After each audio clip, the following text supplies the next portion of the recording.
অবশ্যই আমরা শপথ নেব।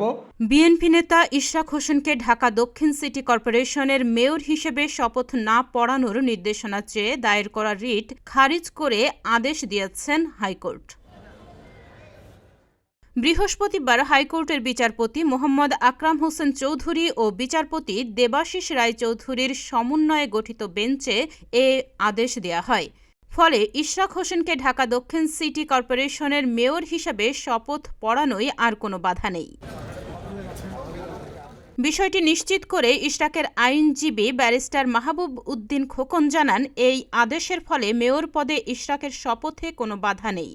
এ সময় আগামী ২৬ মের মধ্যে ইশরাককে শপথ না পড়ালে আদালত অবমাননা করা হবে বলেও মন্তব্য করেন তিনি।